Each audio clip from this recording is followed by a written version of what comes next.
Allez, on part en Ukraine à présent à 14h30 sur LCI. Est-ce gagné déjà pour Kiev dans la région de Kharkiv où Volodymyr Zelensky crie-t-il victoire un peu vite?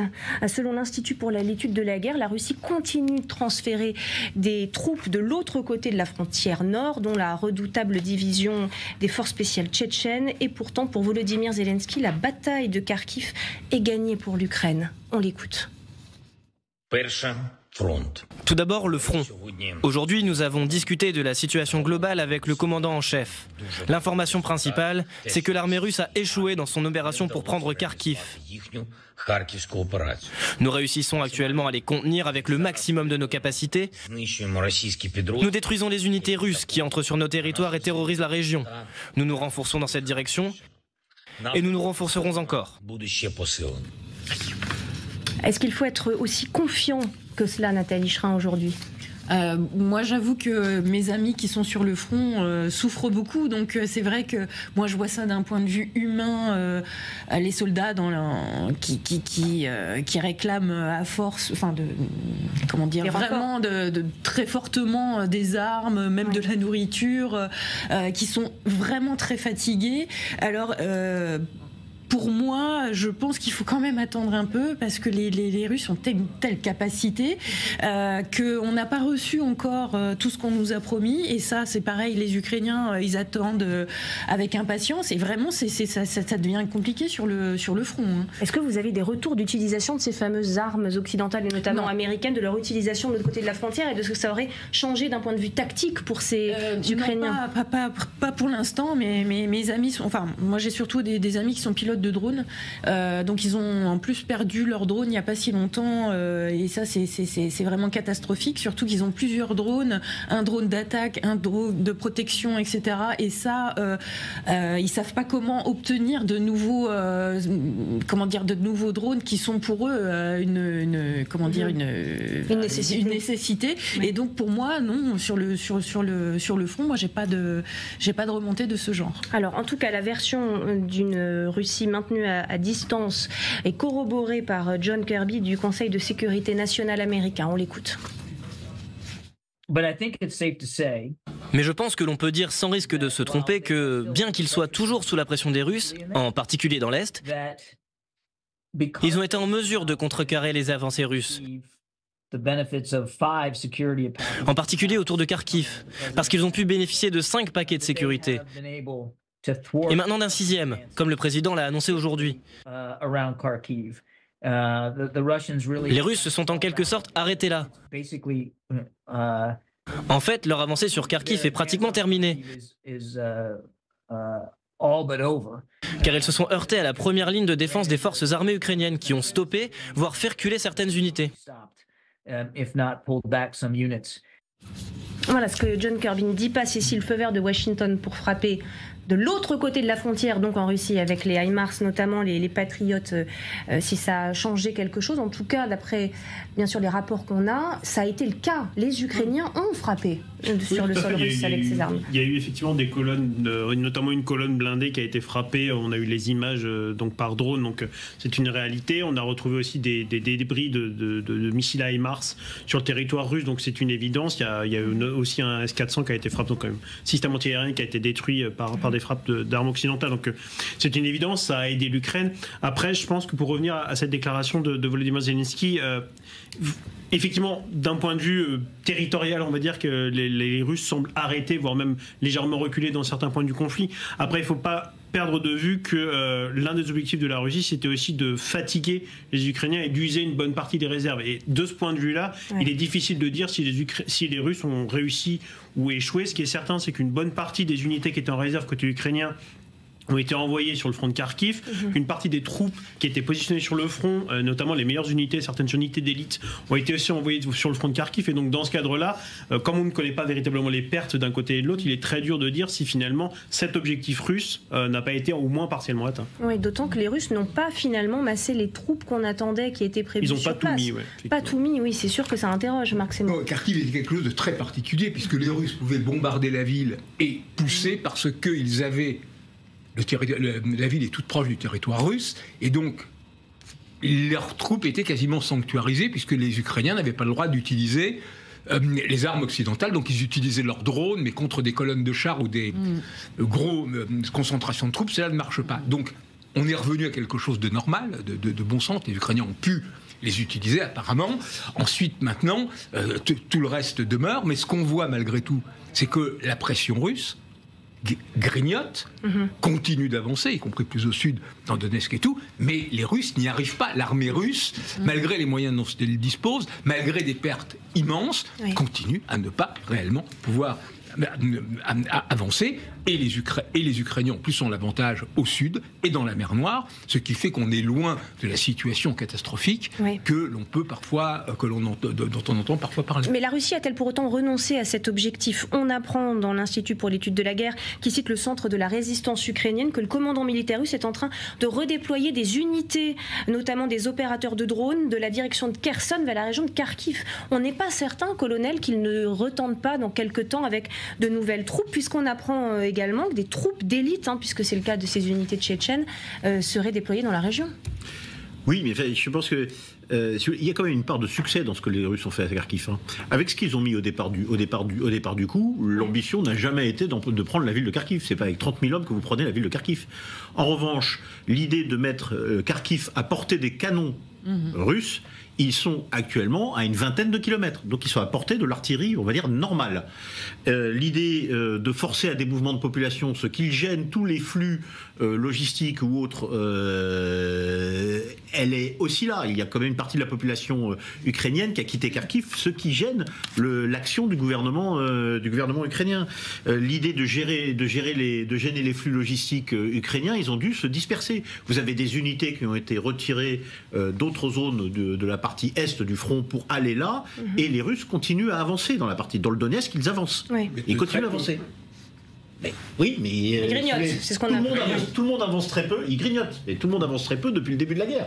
Parce que les données n'ont pas encore été changées. Et la problématique, c'est quand le taux d'usure ukrainien pour les Russes, la problématique, c'est quand le taux d'usure ukrainien sera tel que le système va s'effondrer à un endroit du front.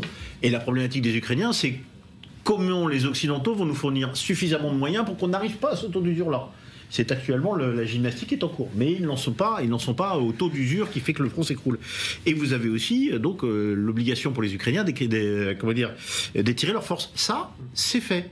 Et personne ne parle de l'objectif réel des Russes. Si on dit que l'objectif réel des Russes c'était de prendre Kharkiv avec 30 000 hommes, je pense qu'on se trompe.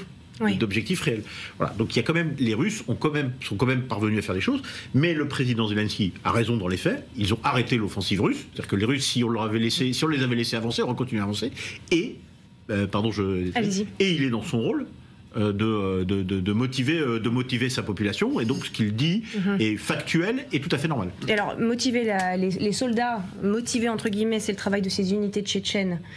On dit qu'elles servent à bloquer les soldats russes des unités régulières qui voudraient battre en retraite. Nathalie Schrin, c'est ce que dit le commandant d'un groupement qui combat dans la région. Ça correspond aussi à ce qu'on a déjà entendu. Oui, bien sûr, ça veut dire aussi que les Russes n'ont pas l'intention de plier bagages, notamment de cette ville de Vovchansk où les combats continuent. On est bien d'accord que l'objectif russe est de détruire l'Ukraine, l'intégralité, l'identité même de l'Ukraine. Si on bombarde des civils, c'est pas pour rien. C'est pour faire table rase des zones, de pouvoir bien annihiler le tout, récupérer les terres qui seront vidées de leur population, etc. Et c'est toujours le même objectif. Et ça continue. Et partout en Ukraine, il y a des coupures d'électricité, les bibliothèques, les musées, les centrales d'électricité, l'eau, tout ça est coupé pour saper la population, et ça n'a pas changé d'objectif, ça ne changera pas d'objectif, et tant qu'on n'aura pas mis le paquet pour aider définitivement l'Ukraine à gagner, parce que là on leur donne juste un un petit peu pour pas qu'ils soient envahis. C'est ça le problème. Les Ukrainiens, ils sont un petit peu remontés parce que on leur donne pas suffisamment. Alors donner un petit peu, c'est ce que va faire la France. Elle annonce l'envoi de Mirage 2005 sans doute en fin d'année prochaine. On ignore le nombre de ces appareils puisque le président n'a pas voulu le communiquer. Ils seront tout de même importants, bien évidemment, puisque les Ukrainiens le disent depuis des années maintenant, on peut le dire, ils ont besoin de soutien aérien. Ce qu'on apprend en revanche dans la tribune dimanche aujourd'hui, c'est que ces Mirage 2005 pourraient être adaptés pour tirer ces fameux missiles Scalp à longue portée qui ont déjà été fournis aux Ukrainiens. Ils pourront donc les tirer après une adaptation. Le président ukrainien aurait rencontré vendredi Dassault Aviation pour voir quelles modifications vont être apportées à ces avions défensifs à l'origine, colonel Darras, que les Mirage 2000. On en ignore le nombre. On dit qu'on ne pourrait pas en donner beaucoup plus de 6. Est-ce que ça servirait à quelque chose? Est-ce qu'il y a d'autres avions qu'on peut aller chercher ailleurs? On parle des Émirats Arabes Unis, de la Grèce, du Qatar. Alors, on fait feu de tout bois. Le problème qu'il y a, c'est que on va dire, sur la ligne d'opération stratégique de générer de la puissance au profit de l'Ukraine, clairement l'Occident a du mal. Oui. Voilà.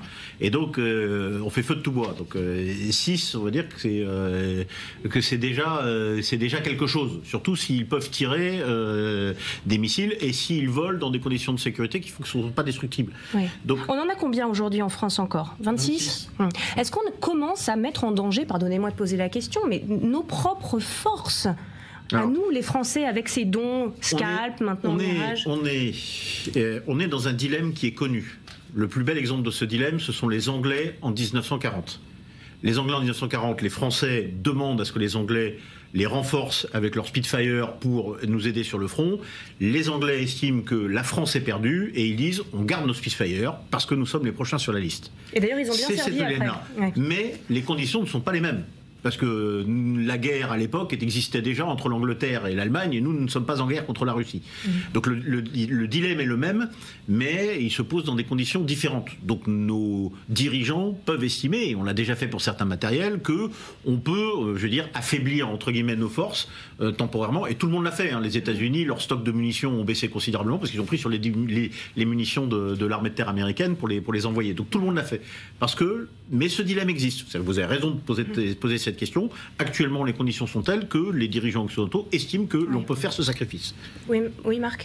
Oui, c'est difficile effectivement d'évaluer, parce qu'il y a un certain nombre d'autres pays qui ont des mirages qui pourront donner, mais aujourd'hui, un des problèmes qui se pose de plus en plus, c'est la différence entre ce qui est une accélération de la rhétorique guerrière, mais que derrière cette accélération de la rhétorique, il n'y a pas nécessairement une accélération des faits, des livraisons concrètes, des engagements, y compris sur le terrain de la production.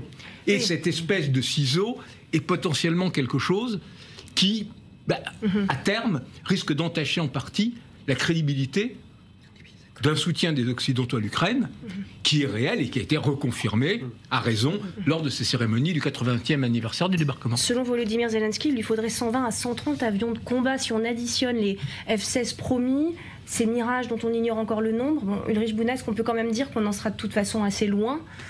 Oui, alors oui, ça c'est clair. Après, peut-être juste sur les Mirages, il faut aussi savoir que, en fait, ils devaient être retirés du service d'ici 2030. Donc, je pense qu'il y a aussi une volonté côté français de peut-être essayer d'accélérer le calendrier avec Dassault en fournissant plus de Mirage, du coup, plus de Rafale pour compenser justement la disparition progressive des Rafale, c'est quand même 3 ans de construction, j'ai lu. Je suis d'accord, je suis d'accord tout à fait. Mais donc effectivement, il y a peut-être une volonté de dire à Dassault, accélérer un peu vos cadences de production pour... c'est un encouragement, on va dire. Voilà, ou décaler certaines commandes à l'étranger. Donc ça, c'est un premier point. Pour ce qui est des 120 à 130 avions de chasse, alors pour le coup, effectivement, je pense que le chiffre qui avait été annoncé par Volodymyr Zelensky était... on va dire dans le meilleur des scénarios, probablement pas non plus à court terme, puisque pour la simple et bonne raison aussi que l'Ukraine n'a pas 130 pilotes. Donc, l'Ukraine a quelques pilotes qu'elle a envoyés, notamment surtout des jeunes, donc sans expérience, qui ont été formés sur les F-16 américains. Mais pour le coup, effectivement, l'Ukraine n'aurait pas 130 pilotes à mettre aujourd'hui du jour au lendemain sur des avions de chasse. Donc, je pense qu'il y a une volonté aussi de demander, parce qu'effectivement, peut-être qu'avoir 100, je crois que c'était 120 à 140 avions de chasse, ça suffirait pour couvrir le ciel et protéger le ciel et faire des opérations offensives. Après, il faut bien comprendre que on est sur une demande qui, à mon sens, s'étalerait sur plusieurs années, le temps au moins de former l'ensemble des pilotes nécessaires et plus la maintenance.